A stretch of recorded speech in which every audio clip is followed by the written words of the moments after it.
khóa 20 chủ đề, đó là chủ đề application.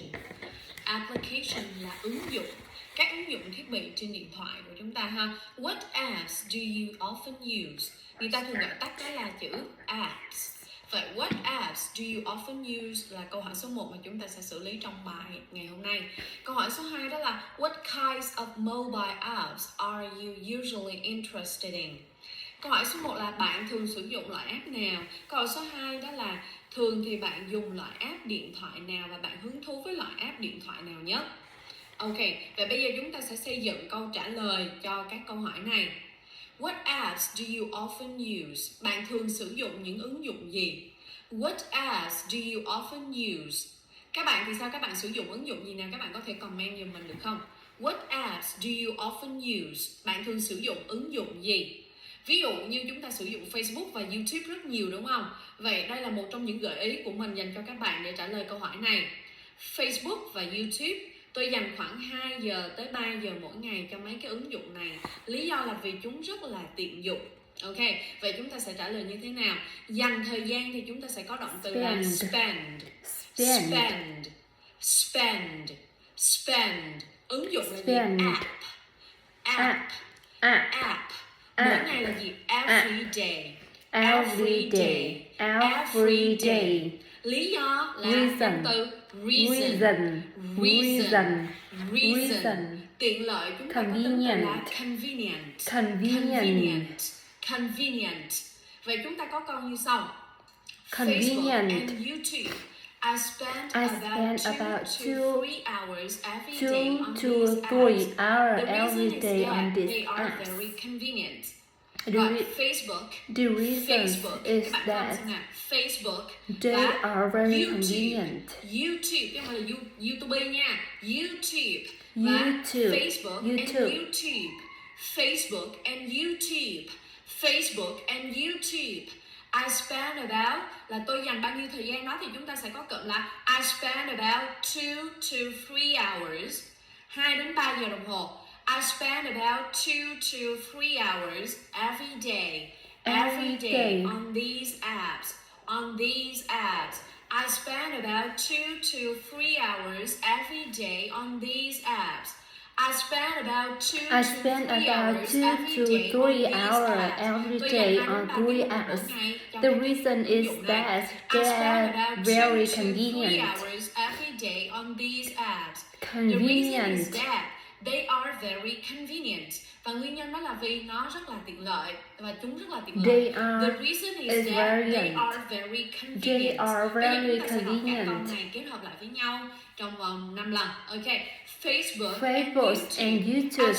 I spend about 2 to 3 hours every day on these apps. The reason is that they are very convenient. Lần số 2. Facebook and YouTube. I spend about 2 to 3 hours every day on these apps. The reason is that they are very convenient. Lần thứ 3. Facebook and YouTube. I spend about 2 to 3 hours every day on these apps.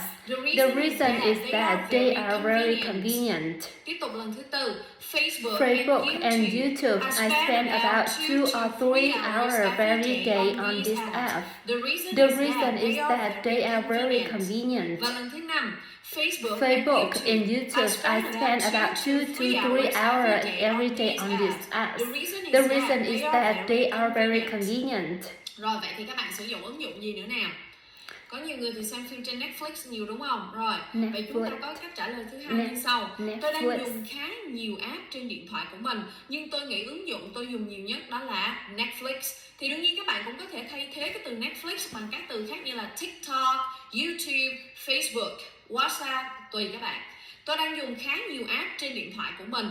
Vậy dùng khá nhiều app trên điện thoại của mình thì chúng ta sẽ có cụm gì? Use several apps on my smartphone. Smartphone là điện thoại của mình, đúng không? On my smartphone. Use several là nhiều. Use several apps on my smartphone. Use several apps on my smartphone. Use several apps on my smartphone. Ứng dụng mà dùng nhiều nhất thì chúng ta sẽ dùng là most commonly used app. Nó được sử dụng nhiều nhất nên chúng ta sẽ dùng used thêm ed.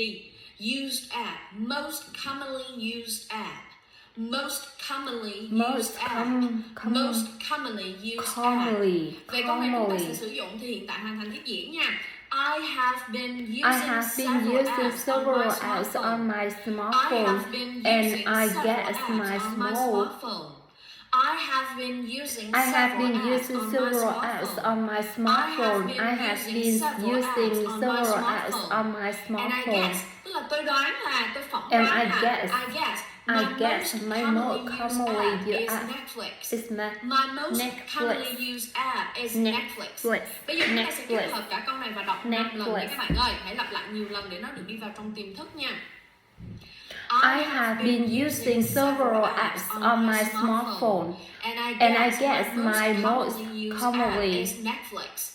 Lần số 2.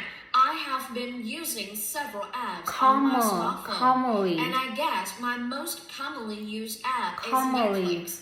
Lần thứ 3. I have been using several apps on my smartphone, and I guess my most commonly used app is Netflix. Lần thứ 4. I have been using several apps on my smartphone, and I guess my most commonly used app is Netflix. I have been using several apps on my smartphone, and I guess my most commonly used app is Netflix. TikTok. Ok, rồi. Bây giờ đây là ví dụ số 3 cho cách trả lời câu hỏi là What apps do you usually use? Bạn thường sử dụng những ứng dụng nào? Các ứng dụng liên lạc, thông thường là rất nhiều người sử dụng những cái ứng dụng mà liên lạc với người khác, đúng không nào?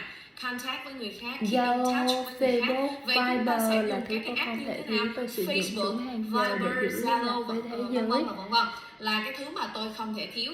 Các cái ứng dụng liên lạc như Facebook, Viber, Zalo là thứ tôi không thể thiếu. Facebook, Tôi sử dụng chúng hàng giờ để giữ liên lạc với thế giới, có nghĩa là mình mình luôn luôn connect với lại mọi thứ đang diễn ra trên thế giới, có thông tin gì communication apps. Về ứng dụng liên lạc chúng ta sẽ có cụm từ đó là communication apps. Các bạn thấy không nào?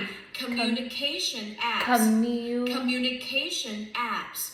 Communication apps. Hàng giờ thì chúng ta sẽ có là communication apps. An hour basis. An hour basis. Thứ tôi không thể thiếu thì chúng ta sẽ có cụm là What I cannot do without. What I cannot do without. Giữ liên lạc với thế giới chúng ta sẽ có cụm đó là To stay in touch with the world. To stay in touch with the world. Vậy bây giờ chúng ta sẽ có cả một câu như sau. Communication apps like Facebook, Viber, and Zalo. Communication apps like Facebook, Viber, and Zalo are what I cannot do without. I use them on an hourly. Nó viết thì là chữ H nhưng nó bắt đầu bằng nguyên âm. An hourly basis to stay in touch with the world. To stay in touch with the world. Okay. With the Bây giờ world. chúng ta sẽ đọc câu này 5 lần. Okay. Communication apps like Facebook, Viber, and Zalo. Communication apps like Facebook, Viber, and Zalo are what I cannot do without. I use them on an hour basis to stay in touch with the world. To stay in touch with the world. Ok, rồi lần thứ nhất cả câu nào. Communication apps like Facebook, Viber, and Zalo are what I can do without. Sống mà không có nó. I cannot do without. I use them on an hour basis to stay in touch with the world. Communication apps like Facebook, Viber, and Zalo are what I can do.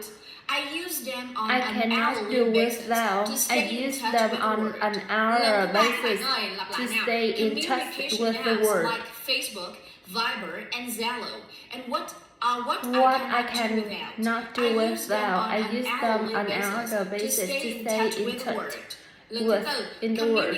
Communication apps like Facebook, Viber, and Zalo are what I cannot do without. I use them on an hour basis to stay in touch with the world. Communication apps like Facebook, Viber, and Zalo are what I cannot do without. I use them on an hourly basis to stay in touch what with I work. cannot do Okay, without. bây giờ chúng ta sẽ dừng ở đây và hẹn gặp lại các bạn ở câu hỏi số 2 của unit này ở video tiếp theo.